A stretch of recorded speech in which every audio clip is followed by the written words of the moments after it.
Abdul Carter is easily one of the most generational prospects we've seen entering the NFL draft in a pretty long time. And today he had his pre-combine interviews, he went through some discussions with some teams, and he actually leaked some really big information with those interviews. And in this video, we're going to listen to some clips, we're going to listen to what he had to say, we're going to break down some of his film, just like this play here as he attacks his outs. I mean, look at the quickness, man. He's going to act like he's going to bounce inside, he's going to swivel his head to the right, and then he's going to explode off this edge.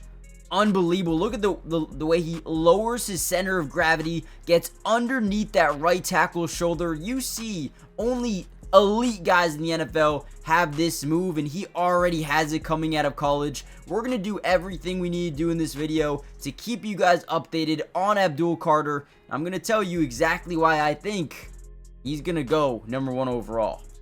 First, how much do you want to be picked first? It's very important for me. You know, that's one of the goals I made before the season. Something I always talked about. It's what I work for. And I feel like I'm getting close to that. Just got to keep working, keep putting the effort in, and I'm accomplish my dream. How realistic do you feel like it is to go #1 this year?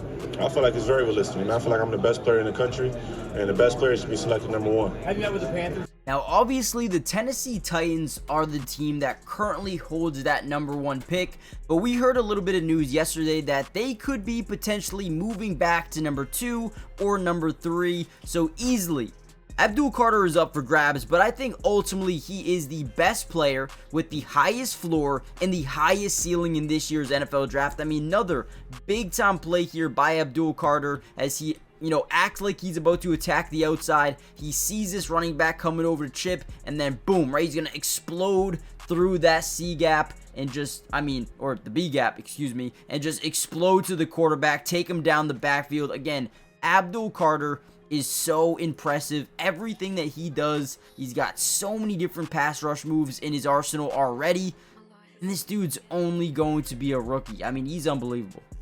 With the Titans? I have, yes. How did that go? I feel like it went well. I'm impressed with the coaches. I feel like they're impressed with me, and they had the #1 pick. I want to be the #1 pick.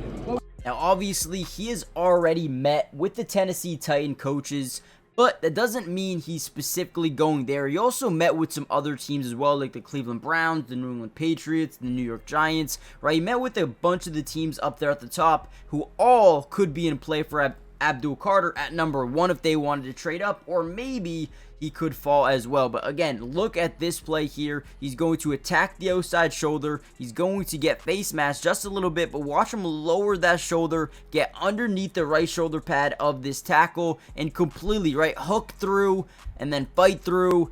Again, another big-time hit on the quarterback. This dude does not stop. Every single play, high motor, even when he's getting chipped by the running back off the side, he is still able to spin through. I mean, we've watched, 4 plays, and he's had a different pass rush move every single time. When you watch this dude play, you can just, see the potential oozing. I mean, look at this, right? He's going to attack the outside shoulder, spin back inside, and then, right, just rip through. Great job, man. I'm obsessed with the way this dude plays football. What if you went #2 to the Browns? What do you think about playing with Myles Garrett? Yeah, that'd be dope. Myles is one of the guys I study, one of the guys I watch. Just his game, the way he can impact the game as a pass rusher, and as a defender overall, as a special team, jumping over the pile, blocking the kick. He's one of the guys I study, try to emulate my game after.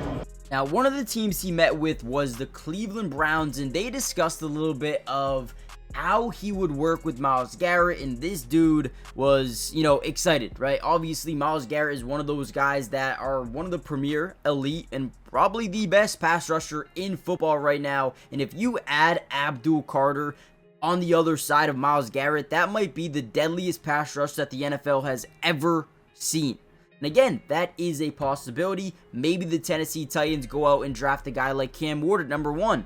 If the Browns have an opportunity, right, to take Abdul Carter, I think you would be stupid not to.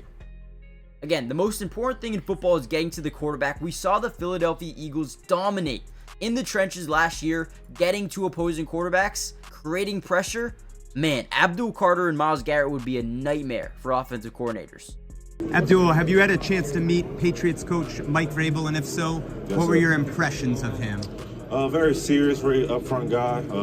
Like he all about his business, which is what I like. He was really straightforward with me, and I feel like I like him. Now, Abdul Carter also talked a little bit about the New England Patriots. Now, they're a team that is very interesting in my opinion because they don't really have that top 3 pick right now, but again, could easily move up to that number 1 spot if they wanted to make a trade for an Abdul Carter. However, you're going to be giving up a ton of assets most likely to trade up from 4 to 1. Now, again, let me know in the comments down below, what team do you think he would fit best with at that top 4, or do you think a team outside of the top 4 wants to go make a move for him? Because in my opinion, when I put on the film, when I watch this dude play, it's a difference maker, and that's what you're trying to get. And I think a lot of teams are going to be doing whatever it takes to go get Abdul Carter. I mean, this dude's bag is insane.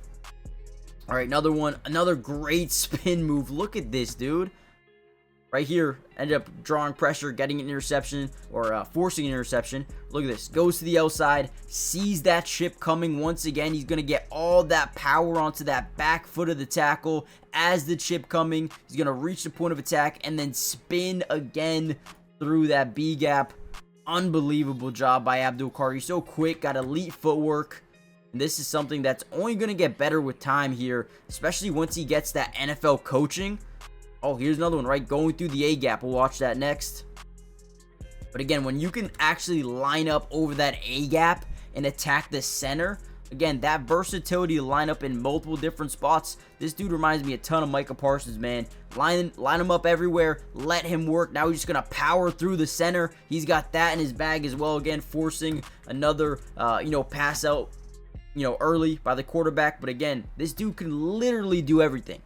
Now, Abdul Carter talked a little bit about potentially going to the New York Giants, and this was another interesting one in my opinion. Just wouldn't really make sense with their roster currently the way it's constructed. You have Kayvon Thibodeau, you have Brian Burns, Abdul Carter off that edge as a linebacker. Again, I mean, if you want some insane depth, then sure, but I think there's other needs for the Giants in this year's NFL drafts.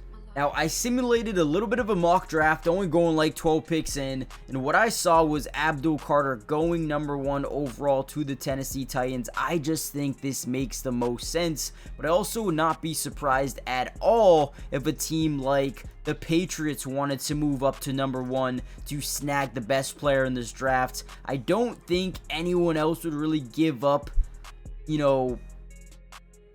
too much to go up and get Abdul Carter at 1 outside of the Patriots. Maybe the Giants, if they go get Matthew Stafford, will say, all right, we don't want a quarterback, and then we'll just go take, Abdul Carter at 1. So I think that is definitely a possibility. The Browns, I think, are more in the market for a quarterback right now. I would be surprised if they didn't take Cam Ward with that number 2 pick, unless he goes number 1. If he does go number 1, then I think Abdul Carter makes the most sense right here, or if they trade back, right? So there's a lot of possible scenarios with Abdul Carter. Let me know what you think makes the most sense. Hit the like button, subscribe, join the family, and I'll see you guys in the next video. Peace.